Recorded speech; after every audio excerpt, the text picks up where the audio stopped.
Hello and welcome to another modelling video. This is Alan from the Man at YouTube with another model video. Today we're going to be reviewing, building and finishing the Modelcollect 1/72 Fist of War line E75 walking tank with anti-aircraft capabilities.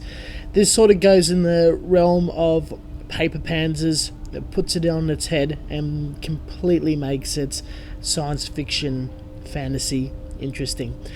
The box art is very cool, oil painting-esque like, and the weapon itself is quite exciting. However, from noticing, quite impractical with how heavy the armor is and the use of hydraulics to walk. A lot like Gundams, but really want to get into it, build it, and just absorb myself into this sort of subject matter.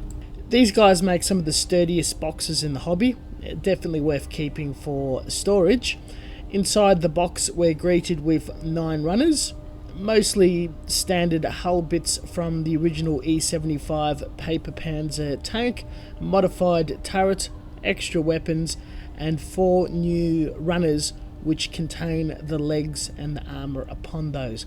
We also have a capsule for some sort of anti-aircraft gun turret underneath the tank's hull. A pre-existing yet rarely seen decal sheet is included with some sort of cavalry charge nose cone art I've seen many years ago in a hobby shop. Always been fascinated, excited to apply it. No photo etch. Due to the recycling of runners, there will be a number of unused parts. Perfect for the bits box. Does raise the price of the kit a bit. Going through the instructions, they're fairly straightforward, clear, and the parts for the tank component are all beveled in a way where it glues together flush and nice. The instructions are easy and clear enough to follow without any major blunders or error. A paint guide provided by MIG. In the scheme section, full colour, some outrageous ideas of hard edge, striped camouflage or multiple colours utilising the hull and legs. Very worthwhile pulling off, and something a bit easier for those who are just going to spray paint it or do a flush job. It's highly recommended from my experience to approach this kit as 2 completely different projects or model kits attempted, then coming together as a one subject matter. The tank itself, as previously explained, it comes together very well, beautifully detailed. You'll have no trouble gluing it all together. There is an illusion given overall that it has articulation and posable. The turret, yeah, more or less easy enough.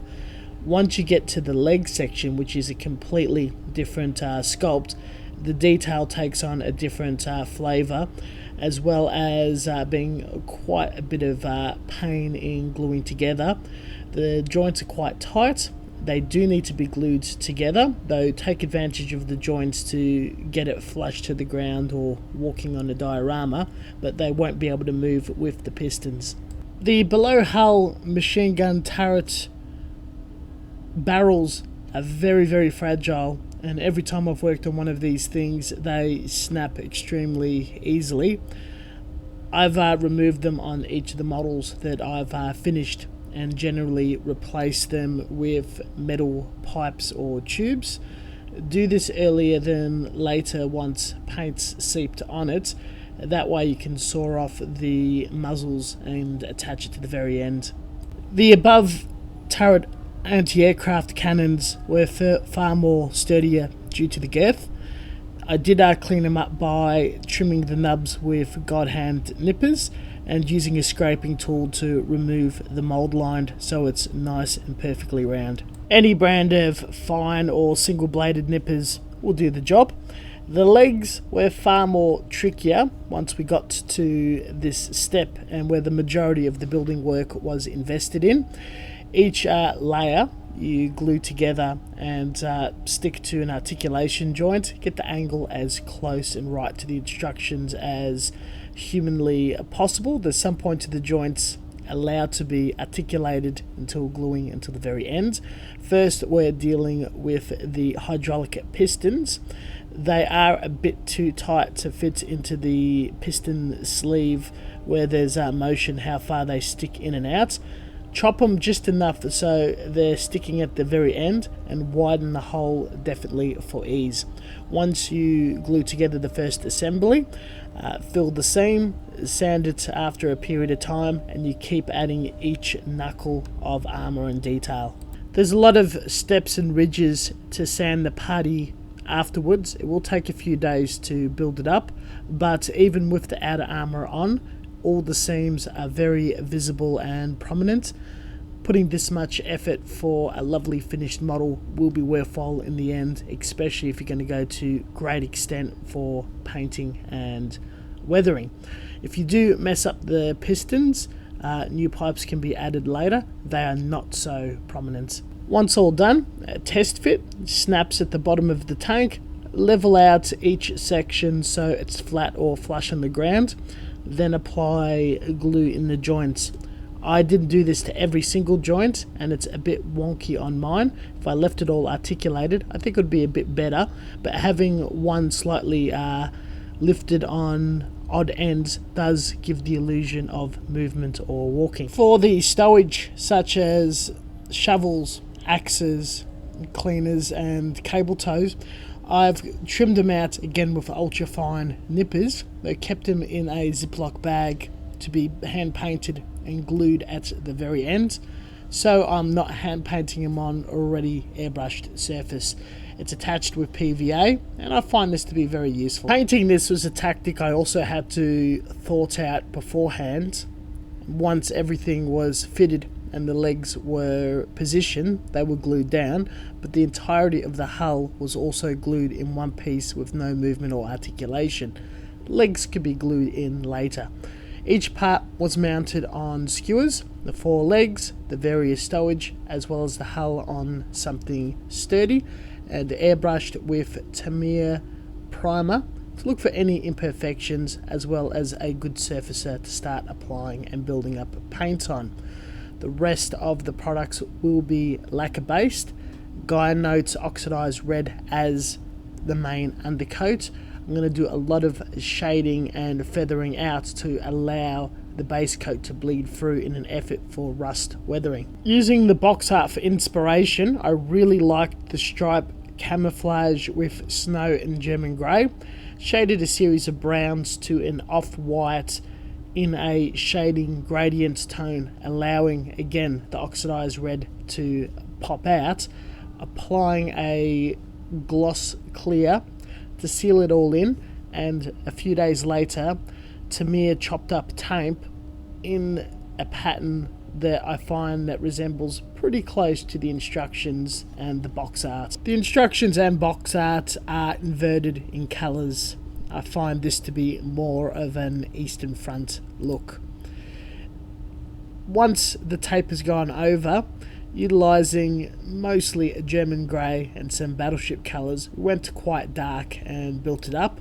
For underneath the hull, where it's going to shadow quite heavily, some liquid smoke or clear black were applied in areas to make it heavily shadowed. The second coat was also directionally feathered to allow the oxidized red to come out at the corners, saving me on dry brushing. Looks a lot better than dry brushing and later painting. Very happy how it came out, perfectly clean and nice. PVA glued the stowage and went through many intensive weathering processes that were quite fine. Popped nicely, but not overwhelmed to have a heavy rain streaked look post snow. First applied the decals and gave that a gloss coat, then a series of sludge washes and thinning down pigment and giving those washes.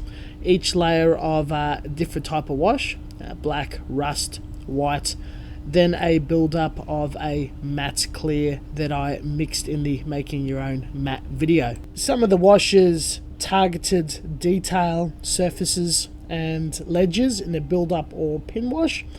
Other times it was more streaky to get the rain marks.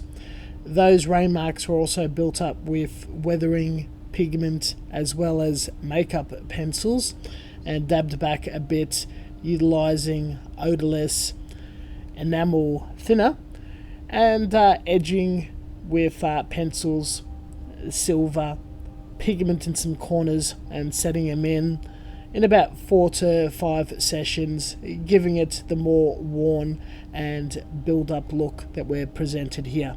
Weathering was also applied to the underside, and a bit of airbrushing to build up soot around the vents, the rear fans, and the end of the guns. This process alone has taken around 2 weeks, but completely worth it and a very rewarding finish. The painting stage was also time consuming, nothing like building and cleaning up those legs. In the end, the effort and what I was presented with, I am very, very happy with. It is a pity that the below anti-aircraft turret, which is probably more of an anti-personnel turret looking at it now, did break and had to take something that was far more thicker. Wish I had thinner correct gauge wire to stick in there. It's probably the biggest mistake made on this build. The rest of it I'm fairly comfortable and very proud to display. I don't feel the weathering is overly done, though I'd like to have a lot more finer chipping here and there, a method that I have picked up and able to demonstrate in future build. What I've done aside, the kit itself, I definitely put my stamp of approval on it. The subject is very cool. It doesn't matter who builds it, it's going to be a star in your collection and something to take to a show or demonstrate. It does really reward and lend itself to a weathered look, though a clean job with the right scheme can also be passable. Probably a crazy camouflage and detail. You do have to consider it as 2 kits, as I mentioned it before. The legs are very tricky. Would not pass this on to a beginner yet. I'll get them to build a few Gundams or standard tanks or something. It's funny how this tank does blend in the 2 communities that I'm a part of and build kits for, but putting all the work into it and not just having a rushed mental project, it's worth it as a larger art demonstration or competition piece. The more time invested, the far more rewarding the final experience is. Now, the company Fist of War Modelcollect has done a few variants of the same base and different turrets. You can also modify it and put whatever you like on the top or add extra bits. I am going to do another one with a Soviet look and turret on top of it to combat it, like a captured piece. And there's a much larger 6-legged variant with a 380mm stun gun I'm working on at the moment. It's going to take ages to paint as it is easily 4 times bigger, but I'm very excited to see more coming out of Modelcollect. They've got saucers, they've got mech suits. It's just going to be a lot of fun. Tricky builds, but a lot of fun. Thank you very much for watching. I hope you guys enjoyed this kit build review as well as the video. Stay tuned for further content. We do mecha stuff, we do historical tanks, tutorials, reviews, the whole lot. Lots of information in the description, including reference material and links to some of my other corners of the internet. Facebook is very frequently updated with projects and work in progresses that don't quite make it on the channel until it is a polished piece. We'll catch you guys next time. Chime in the comments every now and then. Really do enjoy that. See you guys next time.